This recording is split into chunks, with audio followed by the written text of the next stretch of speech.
tonight is the first presidential debate of the 2024 election cycle. How much can we expect, or what can we expect, and how will each candidate's policies impact the market and potentially the broader economy? We have our very own Rick Newman here with us. So, Rick, what can we expect tonight? Well, we're all going to see. We're all going to see who has some stamina and can get to the end after 90 minutes. I mean, this is obviously, I think that's one thing everybody is looking for. But is this going to affect markets? Yeah.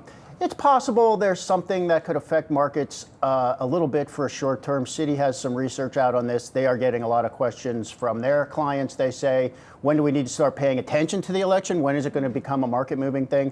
And the answer is probably not yet, even if this debate turns out to be kind of interesting. What is most likely to happen is markets are going to start paying attention to the intricacies of this debate in the fall, September, October. Until then, we have a lot of other things that are going to move markets. We got a whole earnings season to get through. We got several more readings on inflation, unemployment. We have a Fed meeting in July, another in September. So those are the things that markets going to be paying attention to. But I think investors are definitely starting to keep an eye on this and see which way does this seem to be heading. What about consumers who are just concerned about the state of the economy right now? What should their kind of guide for watching the debate look like heading into tonight? That's such an interesting question because consumers think the economy is a lot worse than it is. Mm-hmm. So I think what ordinary people should be listening for, I mean, my expectation is there will be a lot of arguing about who is responsible for the inflation that we've had during the Biden administration.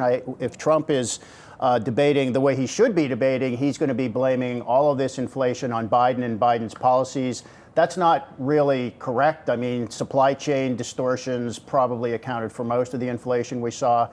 But I mean, I don't know that consumers should care that much about what happened in the past. I mean, if you're following the election, I think you care about what is going to happen during the next 4 years. Sure. And you need to be listening for what are they going to do? What are they going to do in the next presidential term? You know, for what it's worth, Biden, as we know, he's kind of promising more of the same. He wants to raise taxes on corporations, but he couldn't do that the first time around. So there may not be that many new changes if Biden gets another term. Trump has a very different sort of agenda. He wants tariffs on all imports, which will raise costs. So Trump may not, let's say Trump wins, he may not be able to do, he may actually choose not to do everything he says he's going to do while campaigning. That's kind of how it went the first time around.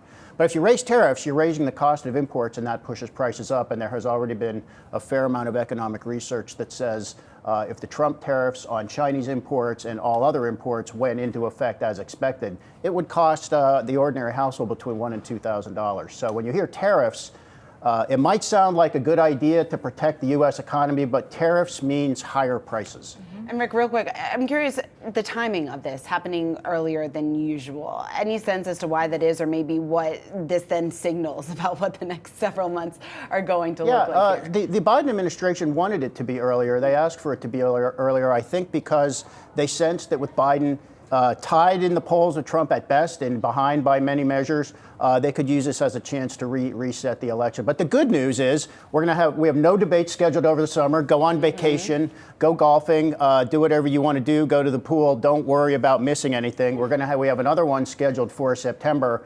And that's when markets, voters, that's when everybody's really going to be paying attention. So if you can't watch tonight, shame on you, but you're going to get another chance.